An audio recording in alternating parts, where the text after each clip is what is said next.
Place the screw location template on the bottom of the cabinet with the proper side up for the installation being performed. Be sure the template is straight and square with the cabinet and flush with the face of the opening. Drill pilot holes for the slide foundation mounting screws.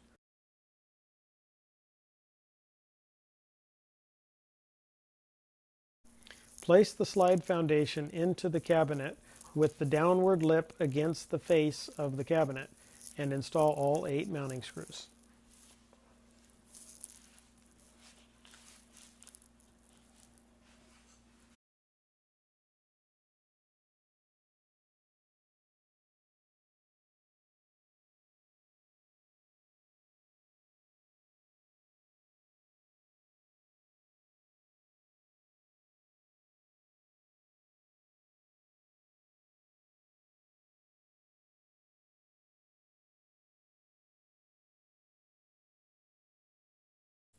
Be sure that both of the soft close catches are in the forward position before installing the Levitator frame.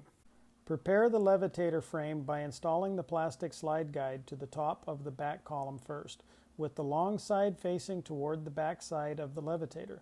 Then, with the slides fully extended forward, place the Levitator frame over the slides, slipping the slots over the rear catches on the slides. It's important to be sure the slides are fully extended forward and the Levitator is completely down in the rear. Then, while pulling the slides both forward, push the Levitator frame back until the rear catches are fully seated.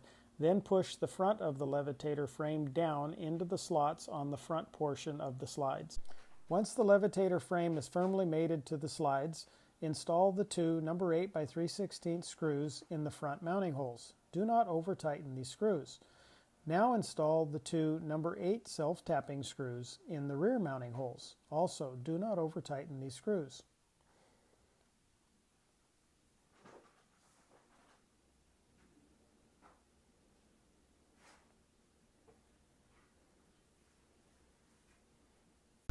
Now install your door to complete the Levitator installation. You need to pre-install your handle on the door before attaching the door to the Levitator. You will need to locate the placement of the 4 door clips once attached to the Levitator and carefully measure and transfer placement to the back of your door. Fasten the door to the Levitator and check fitment. In, out, and side-to-side adjustments are made at the 4 door clips that attach the door.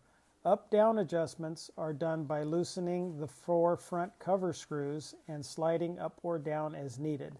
Then retighten all 4 screws firmly.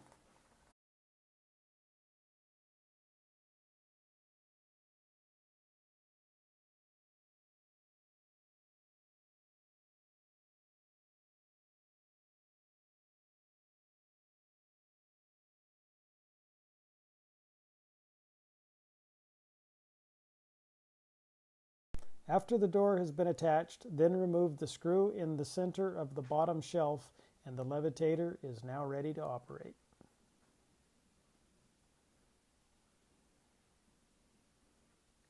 Once the Levitator has been loaded with the contents to be stored within it, the lift adjuster must be adjusted for proper operation. While the Levitator is in the fully down position, remove the adjustment tool from the back side and install the hex shaft into the adjuster socket through the hole in the back cover. To increase lift assistance, turn the handle in a clockwise direction. Then test that the upward force is acceptable for the weight load. When properly adjusted, the upward force required should be similar to the downward force needed to close the unit. The Levitator must be fully extended from the cabinet to lift up and fully down to close the unit back into the cabinet. The lock lever is to hold the Levitator in either the elevated or down position. Be sure the lock lever is in the unlocked position to allow free movement of the mechanism.